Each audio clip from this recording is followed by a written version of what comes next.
and Associate Counsel for CALI. So small organization, long title. What that means is I work with law professors around the country, I work with law librarians around the country, I work with students around the country on lessons. I'm behind the scenes for all the lessons that are written.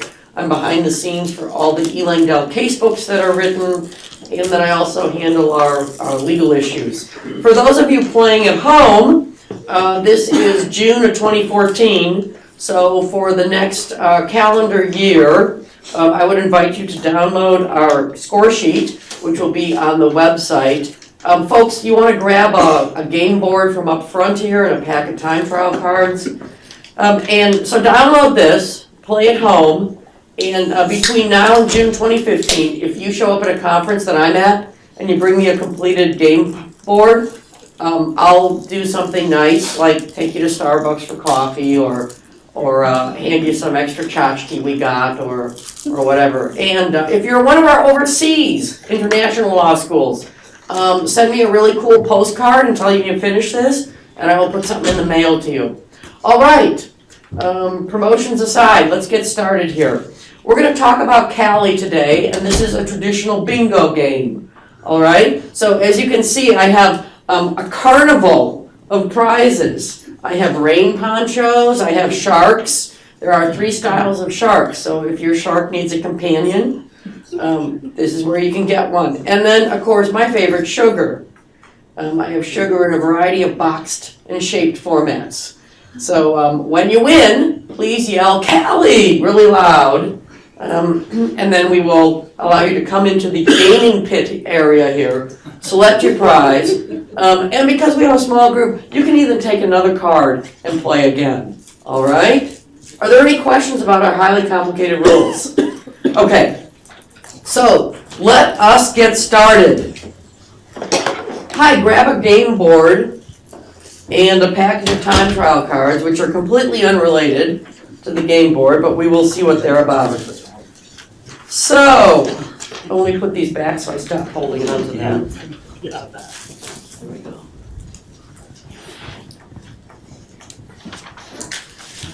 So I will call out the first entry. L, membership. Who knows about membership? It's a slightly Socratic classroom also. Should I mention that?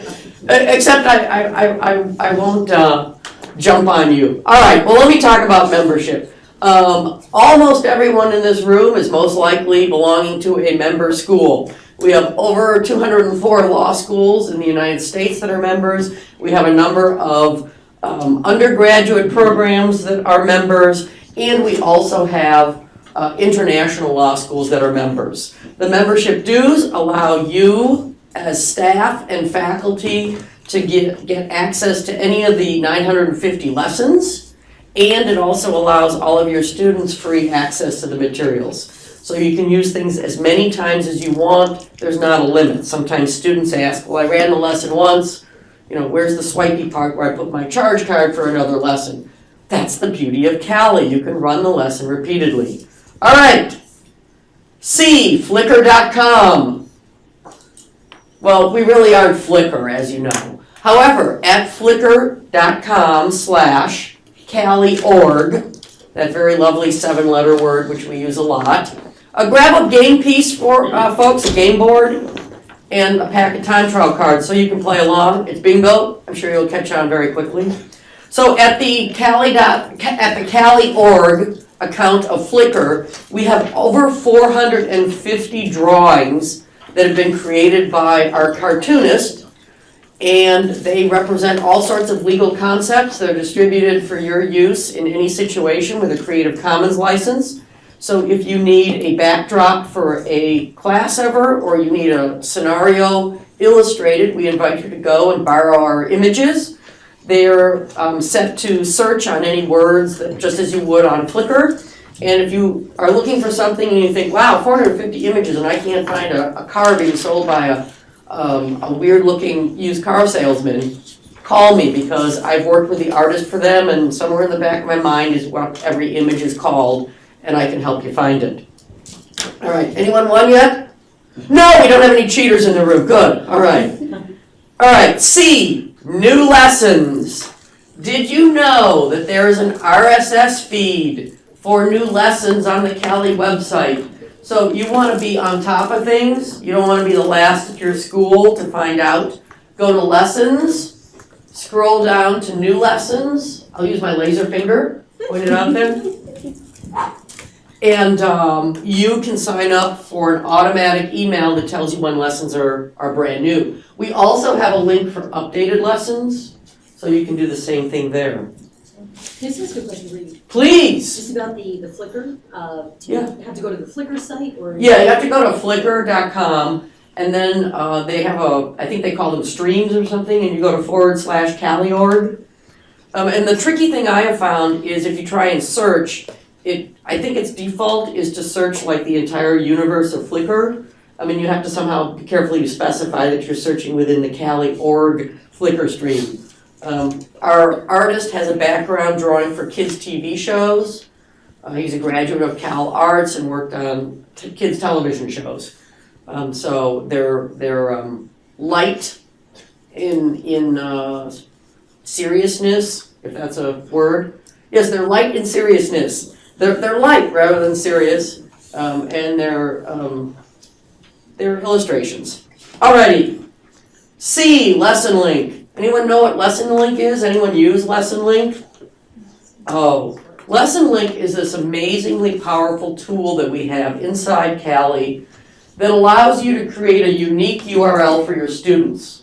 So suppose that you are teaching a course and you want to know whether students ran the lesson and you'd like to know what their score is. I've already set up some lessons here, so we can go to my page and we can see all my links when the internet decides to play with me. Here we go. And then I can look and see. I have to go to a past class because the world switched off a few weeks ago. And what this allows me to do is see the exact answer for students. So suppose that students came into my class, into my office hours, were asking me a question about something, and they're having trouble. I can have them run through the CALI lesson on this, and I can also talk to them about their specific score. You'll see that this gives the exact score that I got here. I got a whopping 34%. Whew, I'm pretty proud of this lesson run. And then it also tells me exactly what my choices were. It tells me what my answer was and the correct answer. And then it also, for an essay, it tells you exactly what the essay is. And for those of you who are fans of the Partridge Family, you'll recognize this rockin' song. Okay? So, that's how lesson link. There's a video on our website that tells you how to set up lesson link if you want to use it. Alrighty. A, CALI author training. Training is the word.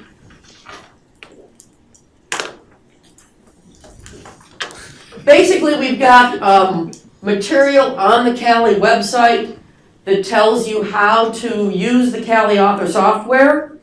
I recorded that stuff one day when I had a horrendous cold, so it's really enchanting to listen to.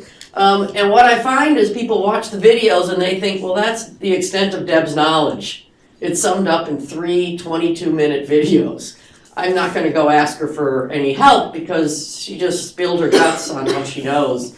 I actually have learned a little bit since I made the videos, so if you have a question about the software, feel free to call, and I would be happy to answer any questions for you about the software if you want to use it. You can make homegrown lessons, which means you're the only one who sees it for your school, or if you want to write something for me, just call me or email me and I will set you up with some training. All right, A, correlation tables. How many of you have used our correlation tables? Anyone, what would you guess a correlation table is? a table that correlates data to your lessons? Yes. All right. So we've got a way to find lessons by casebook. So suppose that you're teaching a particular course. Let's say that you use this particular casebook in your BizOrgs course. And what we've done is referenced roughly the pages in the book and the lesson. We've got gaps. It's a little bit like Swiss cheese, but it's a great tool for you setting up a syllabus to match the lessons with material, and it's also a great tool for your students to use to match things. All right. Flyers, CALI flyers. Do you know that we have flyers that you can download from the CALI website to help hand out? I see a flyer fan back there. Yeah! All right. How do you use them? Usually just to post in areas where the students are congregating and just to try to get them to see the image and think about CALI lessons. Excellent. Thank you very much for using those. All right. Virtual CALI Excellence for the Future Award, Virtual Award. So as you know, we are the CALI Excellence for the Future Awards, which is a very nice certificate with a gold seal. They're handmade in the United States with love. And the award comes with a virtual award, which in the very lower right corner of every paper award that students who score highest in your courses get, they get the paper certificate and they get a unique URL that they can put on their resume that an employer can click on that and it takes them to a very nice image of the award on the website that is a copy of their exact award. So that's a nice little feature for the student to put on their resume. How many of you use the CALI Excellence for the Future Awards at your school? Yeah, we've got about half the law schools in the country using those. They're pretty nice.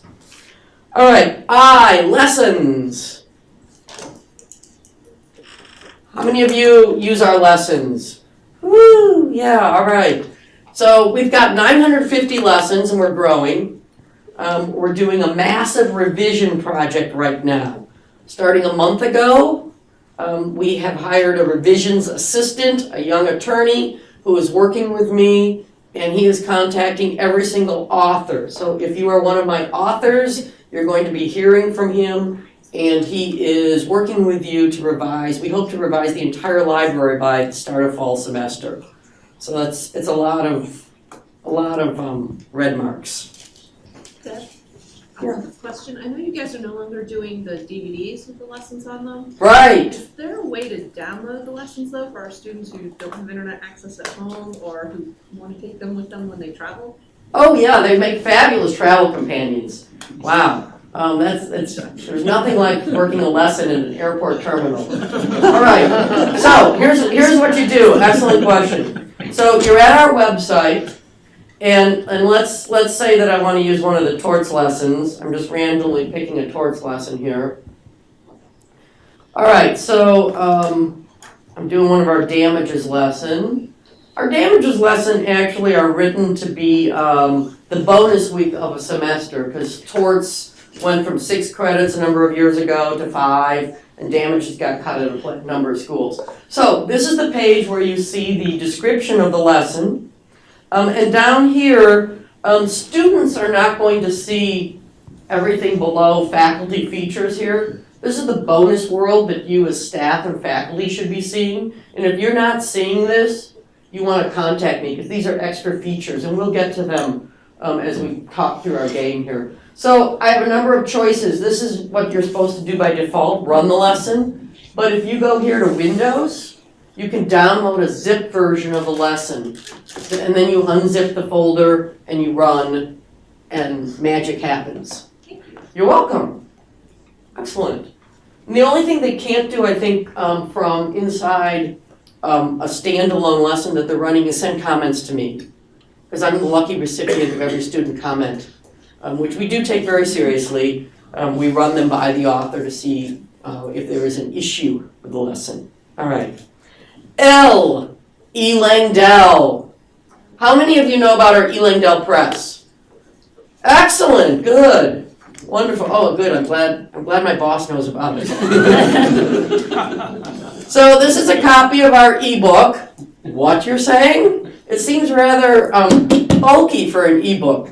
Yes, it is. So here's the deal. We have a number of books, and the neat thing about the ebook project and the E-Langdell project is the books. I'm going to pick on Bill Kratzky is here. If any of you see him, thank him for his basic income tax book.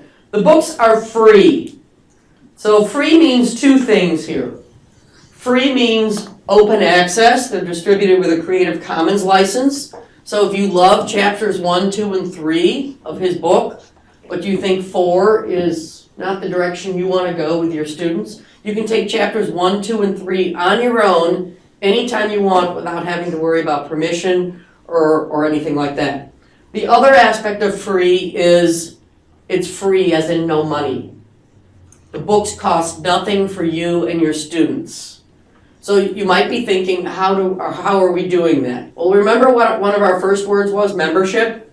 It's because of all of you being members that you allow us to do these innovative, exciting projects.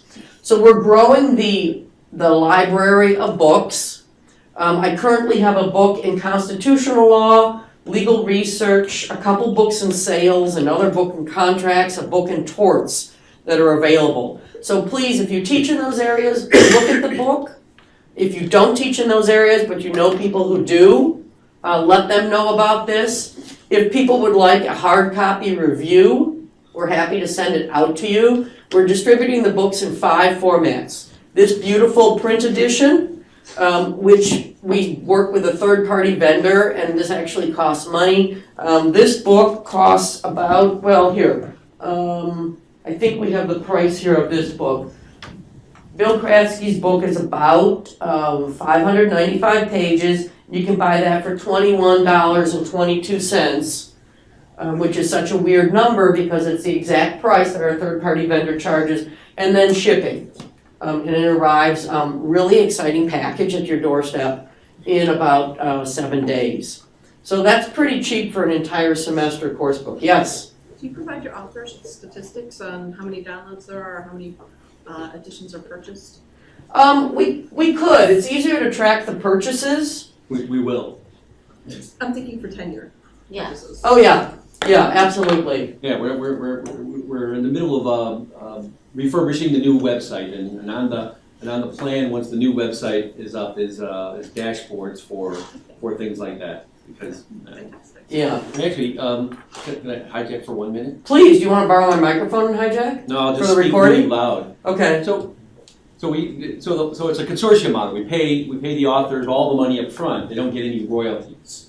So they don't have the incentive to go out and sell the book because it doesn't result in an ongoing income stream. Of course, that's not the only reason that people write books. They want their ideas to be promulgated and for the benefit and for the educational benefit. But we're thinking about this idea, an honor system where if a faculty member adopts the book and writes us an email saying, hey, great stuff, I've adopted this book, then we give money back to the author.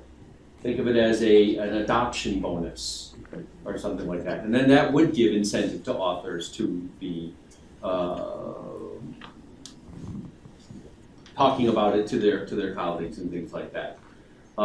Or have I just introduced, the bad parts of the royalty system into the good parts of our open environment? I'm asking your opinion on that. So it's sort of a referral plan is what you're talking about. Yeah, it's like lawyer referrals. There we go. Yeah. Wait, is that a good thing? Well, or referrals like at my gym. If I refer someone to my gym, I get something off my next month membership. If I'm an author and I refer someone to my book and they adopt it, a shiny check appears in the mail. That's how I'm sort of seeing it. I wonder if, because one of the aspects of the sort of for-profit publishers that's annoying is you can never find out officially what schools have adopted which books, right?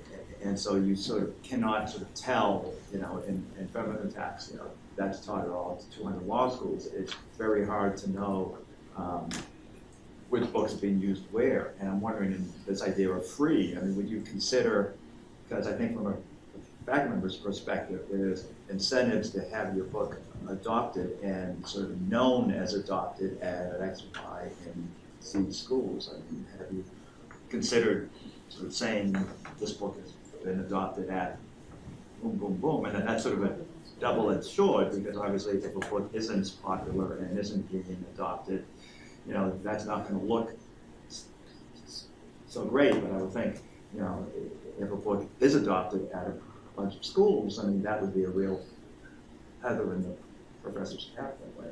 I wouldn't mind advertising information. There's a startup problem to it. When you're starting out, you're not adopted anyway, so you don't have anything to say about that until you've got a couple of adoptions going. But sure, why not? I can't imagine a faculty member feeling proprietary or wanting to hide the fact that they've adopted a particular book. No? That's not FERPA.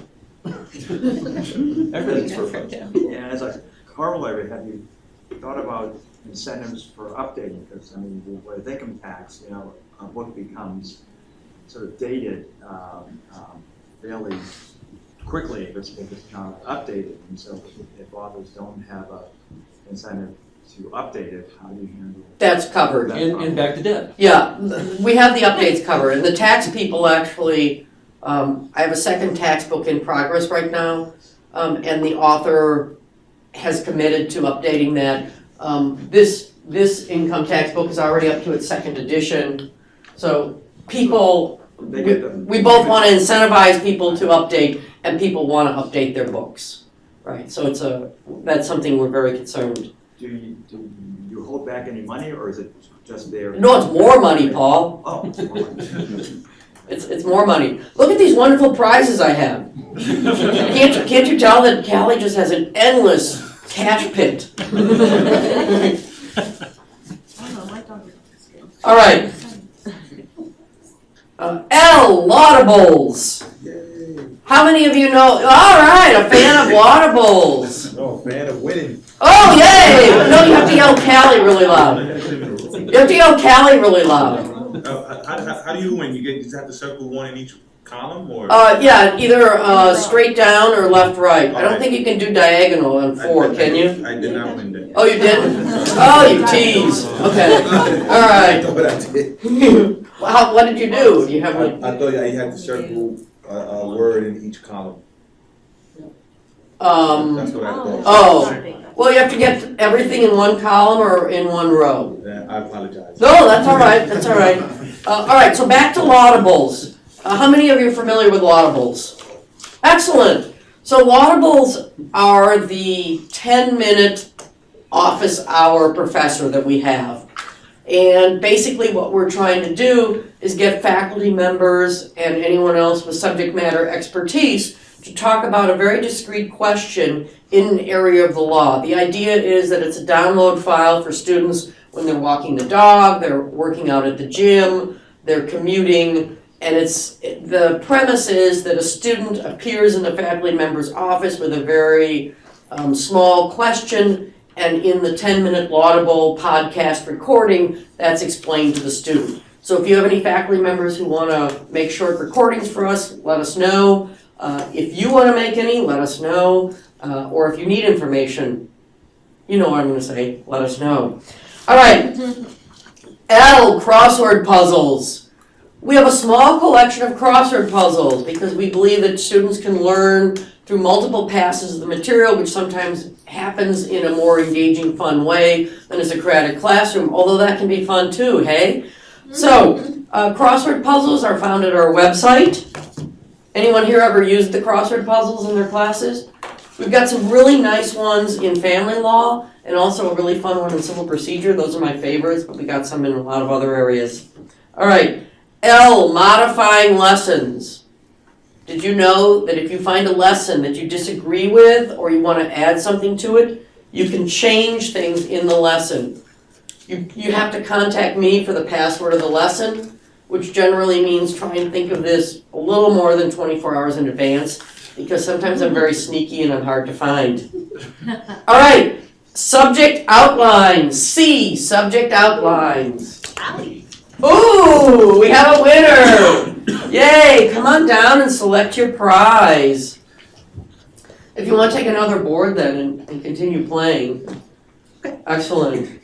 And if you want to take that home as a treasure of your time here with us, I'm gonna frame it. would you? All right. We could all autograph it for you as you leave if you want. All right, so I was at subject outlines. We have 950 lessons. So how do you find 950 lessons? I view it like when I walk into Home Depot or Lowe's and I'm looking at the paint chips and they're overwhelming. I've had the same paint chip tucked under a picture frame in my kitchen for about 2 years now because I think it's the color, but I'm not quite certain. And maybe this just goes my indecisiveness. But it's hard to find the right paint chip, it's hard to find the right lesson. So we have a number of tools. One is the correlation table, which we talked about. And a second tool is the subject outlines. And this basically divides the world into, let me find my case book.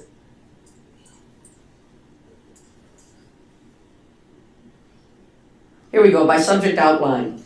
And what we did here is we took the world and we said, if you gathered 100 contracts professors in a room, shake it off, scary thought, I know. So you gather 100 professors in a room and you ask all of them, what would you teach in this particular course? And they're all going to come up with a core of the same material, and then their secondary ring is going to be different and their final material is going to be different. They're going to be variations. So our course outlines are more inclusive than anything you would ever use. Then what we did is we said, well, so you want to teach mutual assent. How about looking at this CALI lesson also? These are great ways to find out if you've got a snow day. Well, wait, that's a bad sentence because it doesn't tell you if you have a snow day. Yes, the CALI subject outline predicts weather. And what it does though is if you need a lesson on a particular day because you have a snow day the day you were going to cover mutual assent, you can look and see what sort of material you want to give the students to work on. It's a way to jump into the trying to flip a classroom, give students something to do outside the classroom, then come in and have them work on a different type of material than you might. So that's our subject outlines. Alrighty. L, CALI Excellence for the Future Award. We talked about that when we talked about our virtual award. I, Lib Tours. Lib Tours was our, oh yeah, you like Lib Tours? How do you use them? We have them all over in our library, and our legal writing instructors actually spotted them and they thought it was the most amazing thing ever. Excellent.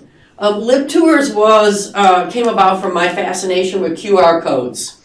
And what we did was we created, through the help of law librarians, roughly a 1-minute recording that fits on with a QR code, and there's a bit of a discussion on a sheet of paper that you can post up at the end rack of your library by volumes, and students come along and they've done the tour with you and they remember vaguely there are these things called federal reporters, but they're not exactly sure why they should use them or how they use them, and there's a QR code they can use with their smartphone to hear a small recording reminding them of why federal reporters are so important. So those are our Lib Tours. You can find those on our website to download for your school.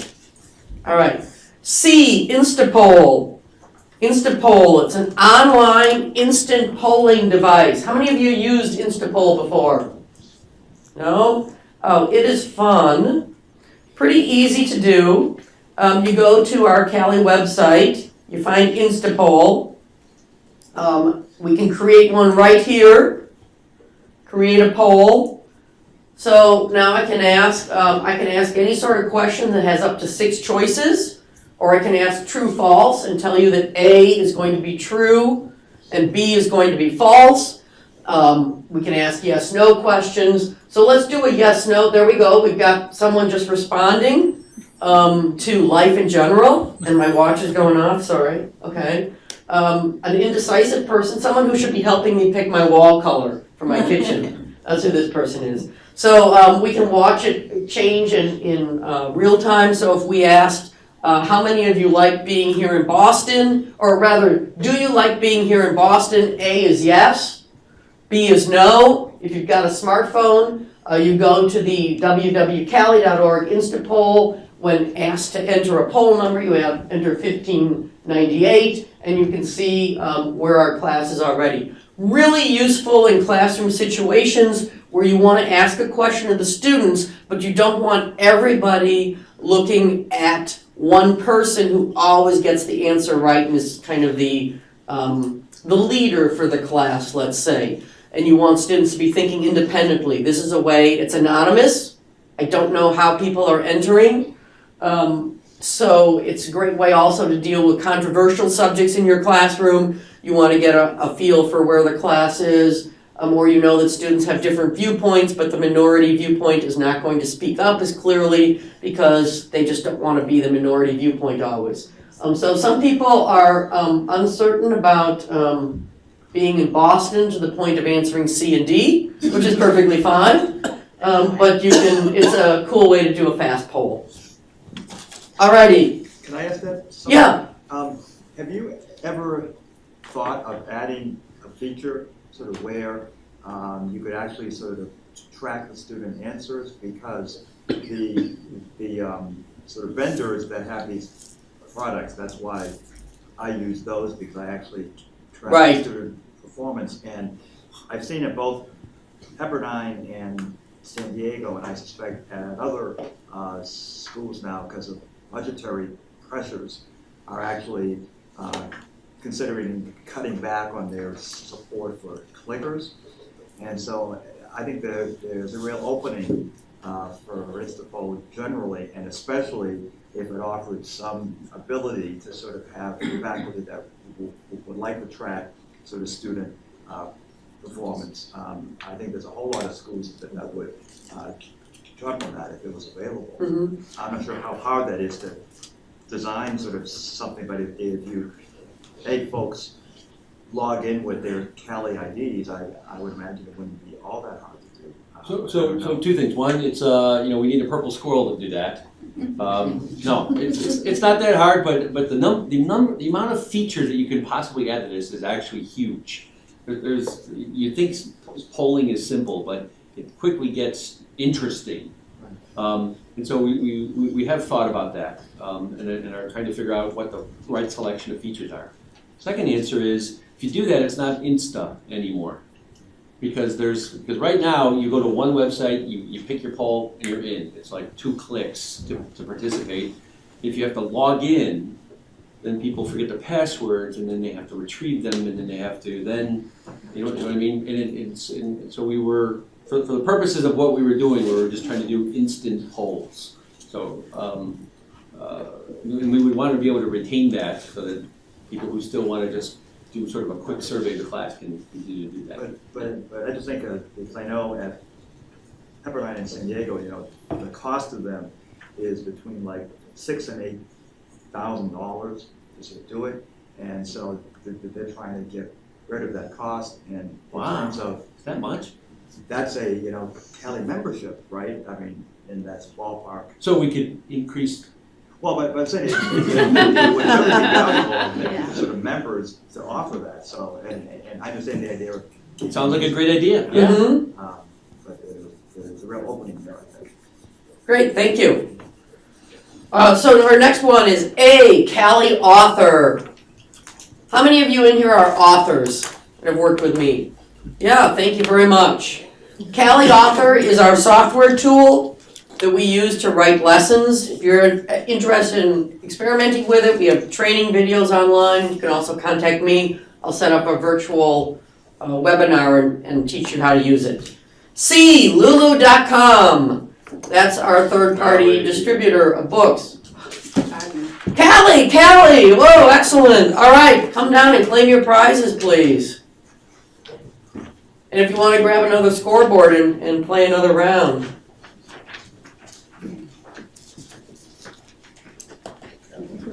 We're going to keep playing here, if it's all right.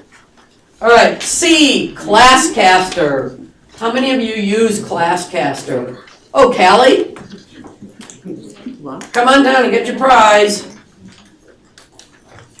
A box of sugar. Well selected. It's a box of sugar shaped like a Butterfinger. Ooh, it's a mystery prize. All right, how many of you use Classcaster? It's our podcasting program. It allows you to place a podcast very quickly up on a website using your telephone. I think it's the most powerful feature that we have after lessons and Eli Medell books, because I'm biased, that's what I work with 24 hours a day. But Classcaster is really nice.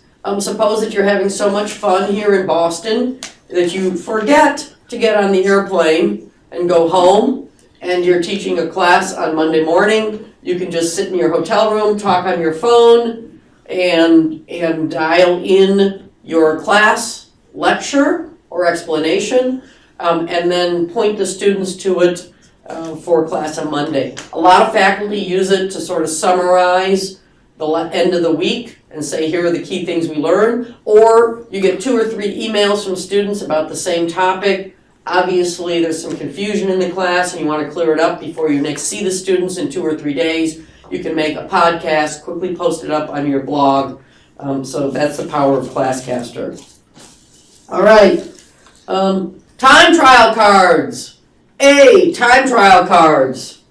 How many of you have seen these before? Excellent. We shipped hundreds to each of your schools with an authorization code. Now, you also should have gotten a large box with a full set of 200. Anyone played? Yeah, it's kind of fun. It's like our students play. Your students do they? Do you have it out at the reference desk? Or? We had them at the circ desk. At the circ desk, okay. Yeah. Great. So there are historical facts about various judges, cases, and constitutional amendments and acts of law on the cards. The idea behind this is to get students more fluent in the terms of art of their chosen profession. It's just another way to make learning fun. Alrighty. 150 authors. 150. Yes, I have 150 authors that we're working with at CALI. Not on any given day, my head would explode. But over time. So it's quite a group that those of you who are authors are part of. Webinars. CALI! Ooh, a number of CALI people. Please step down and claim your prize. Options. So the webinars, we did a series, Topics in Digital Law Practice, a couple years ago actually now, spring of 2012.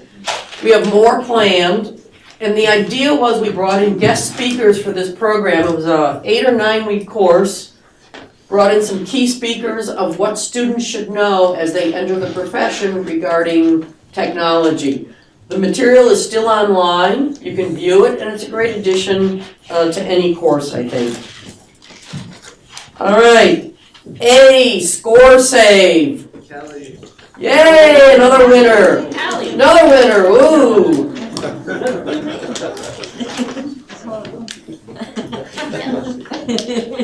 Come select your lovely prizes. There are 3 types of sharks, so I don't know if you want to get a predator or a companion matching. You got, okay, good.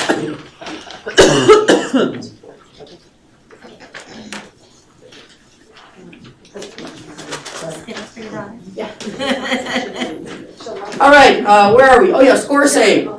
So how many of you know about score save? Score save is a feature that's new in the last couple years. So if you've been coming to the conference for a number of years and using CALI lessons, this might have passed by you unnoticed. Score save now automatically saves student scores as they're working through the lesson. It used to be that students would start the lesson and they had to finish it in a single setting or basically start over. And now they can work a little bit and come back to the same lesson. And they can resume the lesson, which means they can work on it over several days, they can work on it over lunch breaks, things like that. It's a nice feature to our lessons. Even though we try to keep lesson time to under 45 minutes, 45 minutes is still a big block of time if you're a student rushing between classes. All right, C, fellowships. CALI. Whoa, half the room. You'd think the cards were rigged. Come select your prizes. All right, so fellowships, many, many years ago, in a galaxy far away, there was a model of authoring lessons where people would approach us and say, I'd like to author a lesson. We'd say, that's fantastic. Go, be well, author, come back when you're done. And people would wander off, and a year later they would reappear with a lesson, which was really great, but they were working in isolation. So now what we've done for the past decade is work with authors in pools. So I take 5 strangers who all teach in the same area, and with the use of a lot of sugar, you can tell sugar is very important to me in my life. With the use of a lot of sugar and training, we bring people together and we have them work together as a team on lessons. It's not the dark side of committee work, but instead it's basically creating a peer group for you during the authoring process. For those of you who have co-authored with someone, you know the power of having someone else to bounce ideas off of. So all the lessons in many of the substantive areas are written by one person, but working with 4 other people, sort of working as a check and balance system to make sure that we don't have someone's unusual theory of tort law being advocated in the CALI lessons. And also it assumes that people can share ideas and say, well, that might be great for your students, but here's where my students become very confused. You're going to want to grab a game board to play along. Can you hand a game board back? Tell me thanks. Thank you. All right, we're playing traditional bingo. Awesome. You'll catch on and instantly. Here's the moment. Watch for the aha moment here. LR cap. LR cap. So that is we're real fond of acronyms at CALI. That stands for the Legal Research Community Authoring Project. And that is a group that CALI works with through AALL, where the legal research lessons are reviewed by this peer group through LRCAP, which is currently 8 law librarians who help me as a non-librarian decide whether or not a proposal for a law librarian, for a legal research lesson, is something that's useful and appropriate, because I can't make those decisions on my own. That said, I do take responsibility for making all the decisions. So if LRCAP has ever been mean to you, it's really just me. And then my email address is jmayer@cali.org. So I want to always thank my people on LRCAP who work with me. They also do a peer review. All of our lessons are peer reviewed, which I think is something that makes us unique. The law world is not very much on peer review. So what happens with a legal research lesson is it comes in, makes my screen go black. Hold on a second. There we go. Welcome back to the world. So a lesson comes in, any lesson comes in, and I'm the first person to review it. And you might think, wow, Deb, that JD, you really use that to power, because you must have studied all 35 areas of law. No. I'm just very bold at this time. I've reviewed over 600 lessons, so even if I know nothing about the substantive area, see patent law, I still understand what works well in learning theory, and I understand what works well in a CALI lesson. And I do my Oscar-level role of confused student.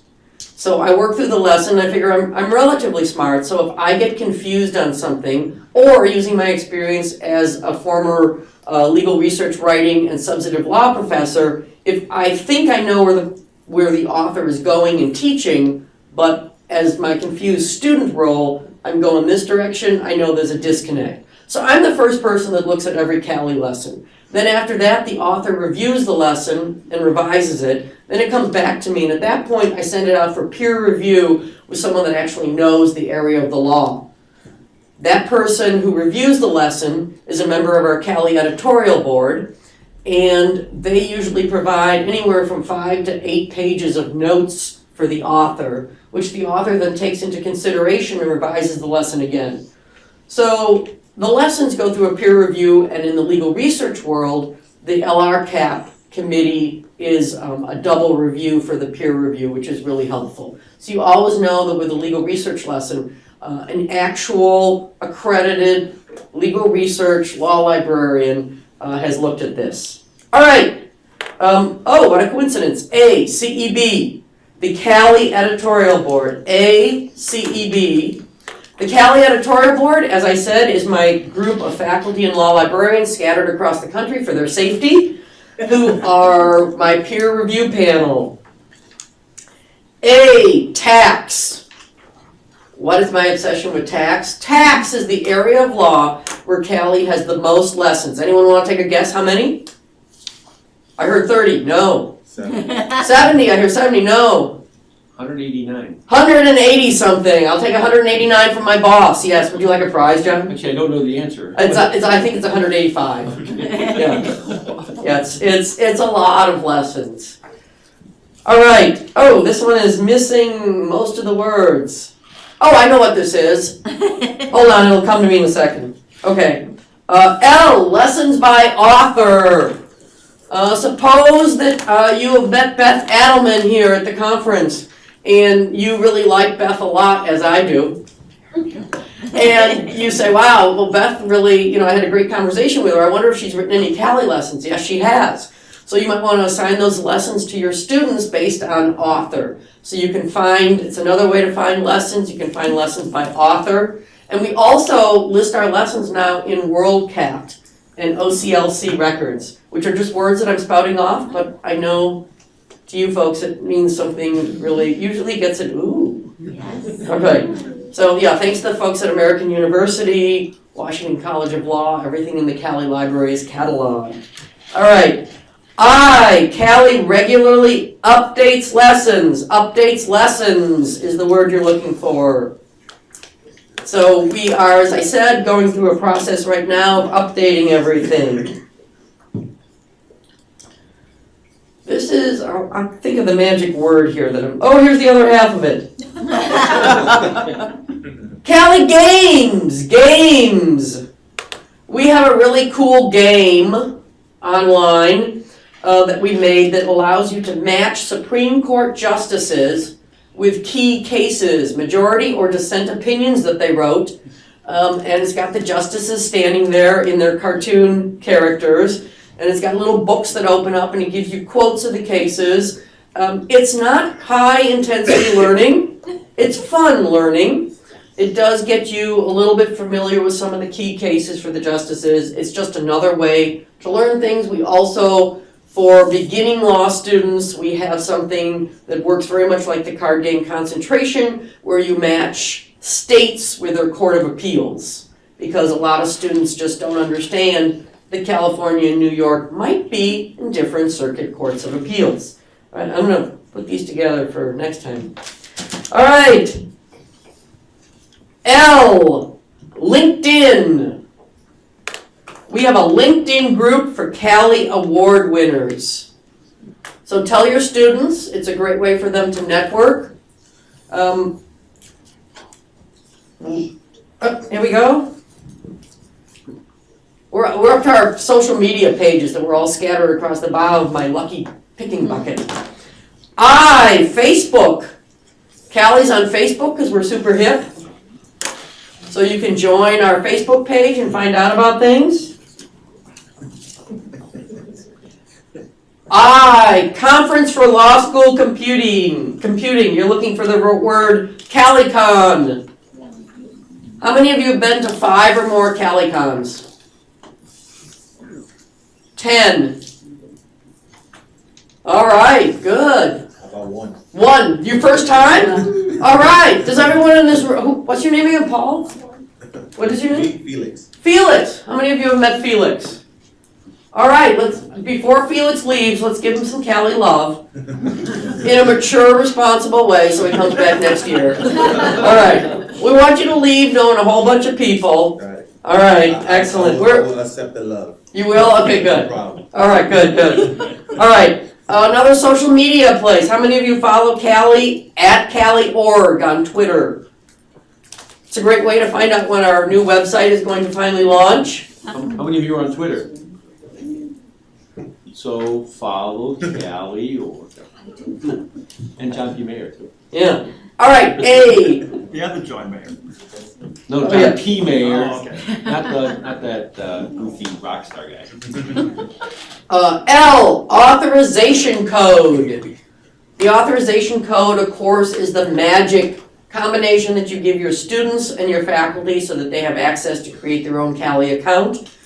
Please remember there's a separate code for faculty versus students. Faculty have access to a full text version of the lessons, which is really nice. They can print out the lesson, sit in a comfy chair at home, read through the entire lesson. Also very useful for tenure if you're an author and you want to print out something that weighs a lot and sits in a binder for that ABA review committee.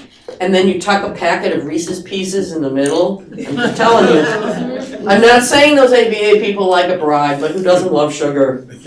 All right, I, password administrator. Anyone in here the CALI rep or password administrator for their school? Excellent, thank you very much for all you do to help CALI. Oh, it's not on. I, free law reporter.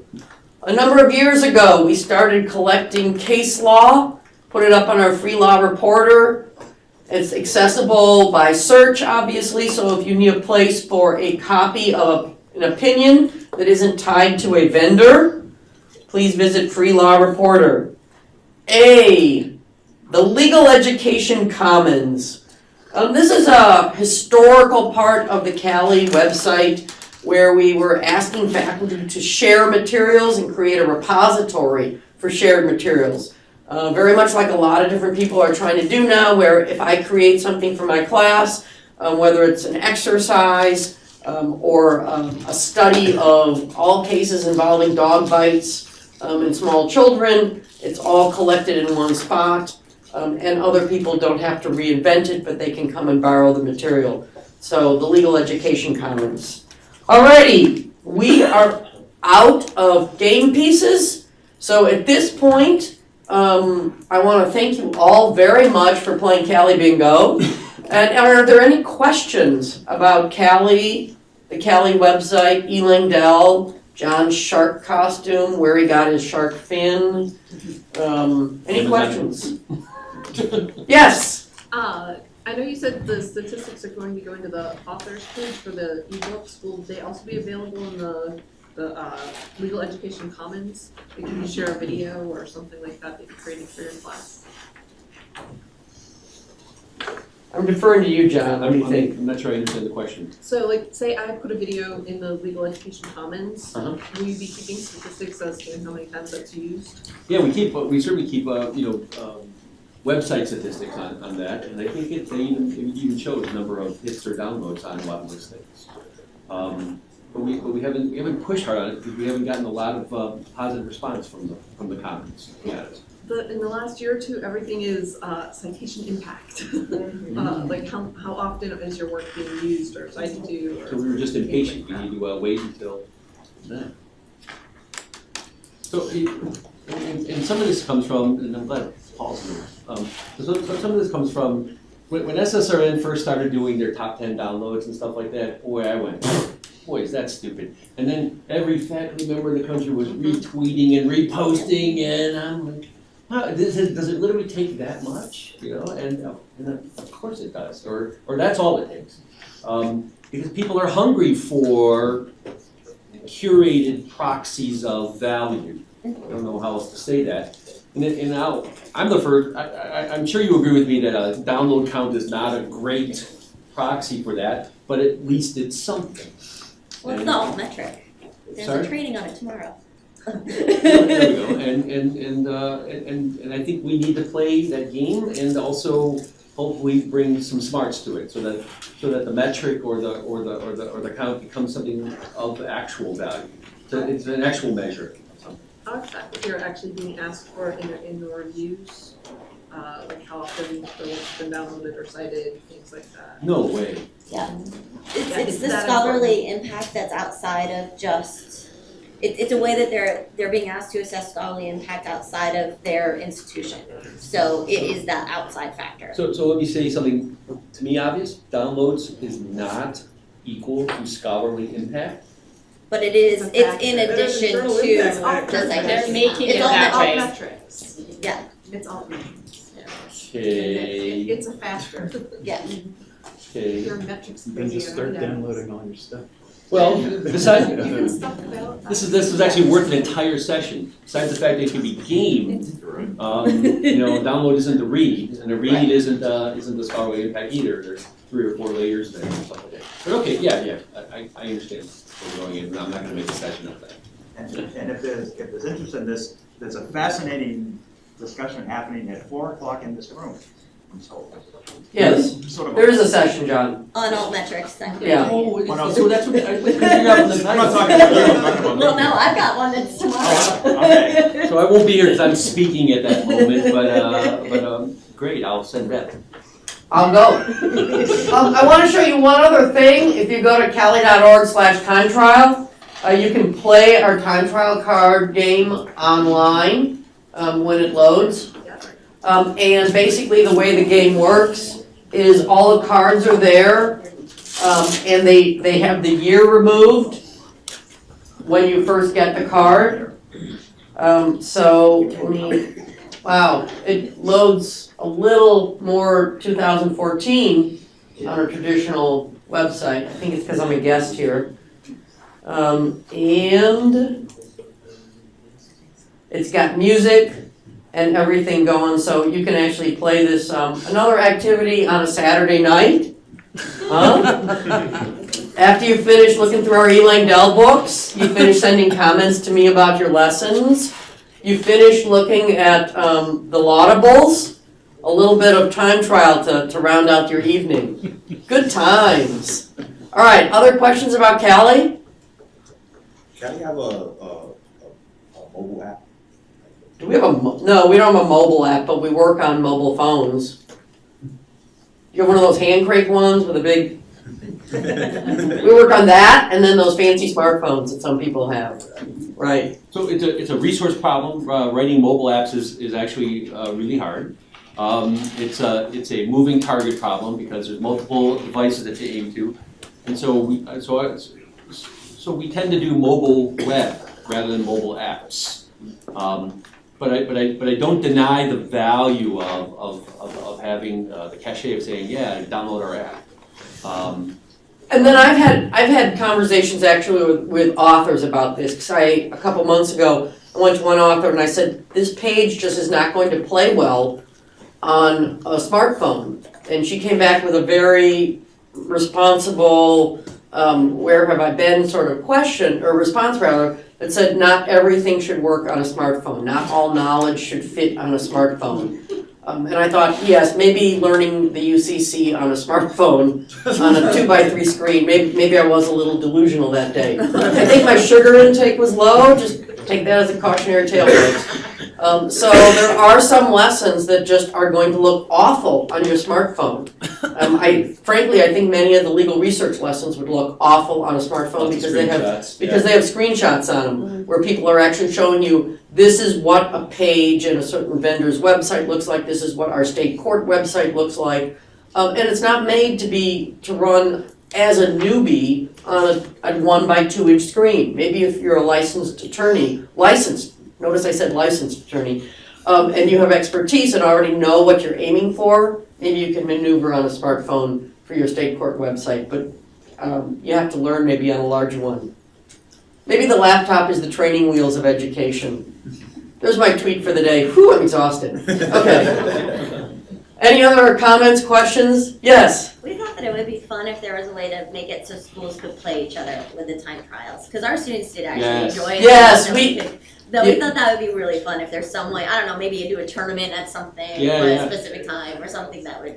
So Suffolk could kick Harvard's ass. Yeah, Something. Yeah, we have so many great ideas at CALI, and one of the walls that we hit is we're 6 people. And I have this nasty habit of sleeping.